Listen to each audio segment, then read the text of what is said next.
Yo. We have a video today that we're going to discuss in terms of the topic. It's a hot one. A lot of you guys disagree with me on this. Some of you agree. We've talked about this a million times on the channel. I've done a million videos on this. You can go look that up. Just type in my channel name, Young Grover 59 and multiverses.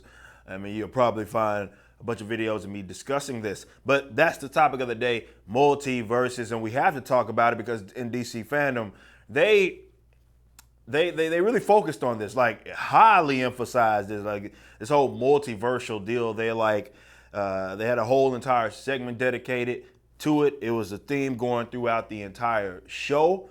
And you guys have to admit that I was right. I was right. It's funny, right before they have that little chick that's talking about, the upcoming topic in the multiverse.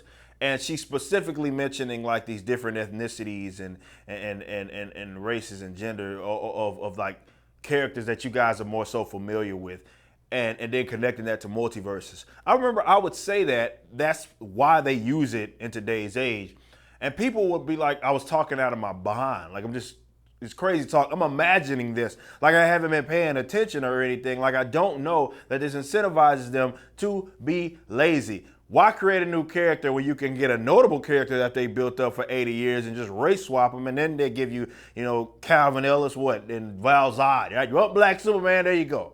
I'm telling you, they're about to expand upon those guys a lot. Black Batman looks to be on the horizon. These guys have no creativity, or rather don't want to do the work that it generally takes to actually build a character up that nobody has been familiar with before. Though in today's age, you'd think that it was much easier to do that, considering the fact that we have, the internet. I mentioned in a previous video, recent video, where it made more sense for like those swaps to happen like back in the gap when you didn't have access to all that information. You couldn't just post something and then thousands of people would see it. Now, there's no excuse. And there's a lot of creative people out there, and for whatever reason, they decide not to go that route, but they are going after that demographic of people that fetishize over this whole like different versions of characters that already exist. They get off on that. But the multiverse thing I've been calling that out. Like it's not even just with like the tokenism, it's just with stories in general. Look, I've said what separates a good writer from a bad writer and all that in between, right, is that the great ones have like, this source of material that has existed forever, right? So you're a newer, like, and when I say newer writer, like you didn't create this character, right? This character's been around forever, but you're about to write a book on him. The great writers are the ones that can take that and that continuity that exists. What is canon, right? Things that have been a part of, let's say if you're writing Batman, his being, who he is. And you can write a new, fresh, exhilarating story without crapping on what's come before him. Also, you don't have to trash the character at all, making him not like anything of like he is. I know some of you guys like the Elseworld things and all of that. I'm not necessarily into that. But what I'm trying to show, if you are into that, you have to understand that with this multiverse, they're not trying to be creative or trying to give you just this one-off cool little thing that they're trying to do. No, what they would rather do is just say, well, here's the character. Yes, we know that all of these other things have been happening, but instead of sticking to that, why don't we just not stick to it? And then we say, well, there's multiple universes, there's a multiverse, and therefore we don't have to have any sort of continuity. So this is why there's 16 different Batmans that can exist at the same time. Not even, really you're going into the movies and stuff like that. I know that some of that stuff's cool to you guys. They get all these actors and, the little scene in what are it called? The Flash show, right? Or it was like during the Crisis thing. I don't know if it was actually his episode that they did it on, the Crisis on Infinite Earths, that is.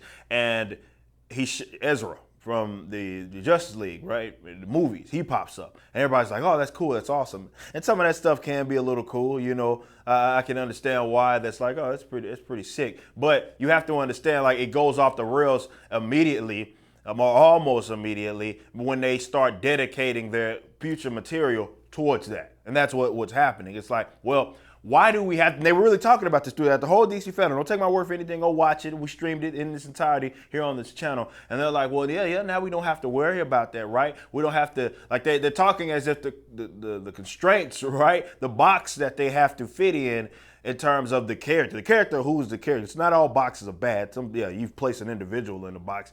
You expect them to have these positions. That's one thing. But we're talking about characters. And the character exists as the character, no matter what. That's who he is. And the great ones can take that and be like, all right, here's a fresh new story.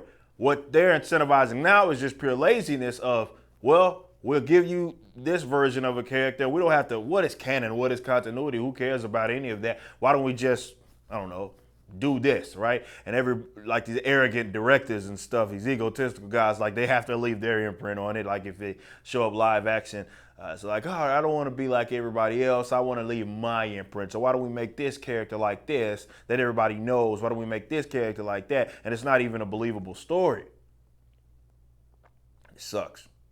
But I was right about the multiverse. You guys know I was right. I mean, I know I was right. I wasn't talking out my behind because I actually read these books. I know. And I knew the direction that they were going in. And it's so ironic that this comes from DC of all people, because they have like what I consider the greatest crossover, one of the first, nonetheless, to ever exist. And that's the Crisis on Infinite Earths in the books. And that was them really correcting a lot of mistakes. Main mistake being, well, it's too many different versions of the same character, all these different multiverses, things are getting confusing, it's hard to keep up with. Why don't we just merge them into one? Of course, they went back on that. But that's why I enjoyed it so much. I feel like both mainstream comic books could use this. I don't know what it is. It's like, I know folks are trying to appeal to the guys, again, that want Black Batman. Right? They get off on that. But they're normies at the end of the day, right?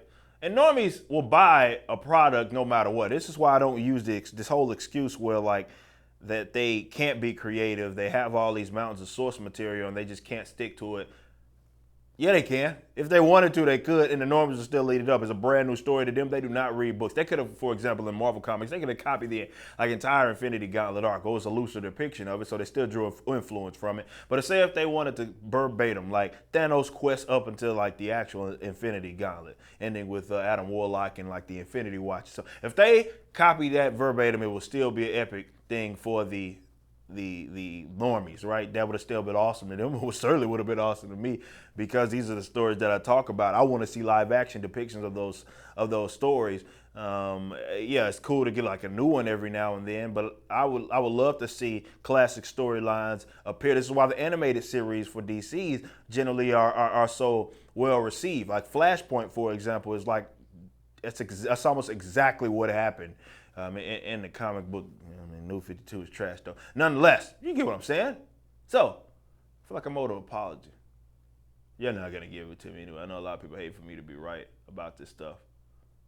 Multiverse incentivizes laziness. I say that. And specifically as it pertains to like racial gender swaps and all of that stuff as well. And then what happens is DC fandom they have this like entire segment, and then the theme throughout the whole entire story is them talking about that. Like it's like, yeah, he was right. I told you. You ain't gotta apologize though. It's okay. We all know I was.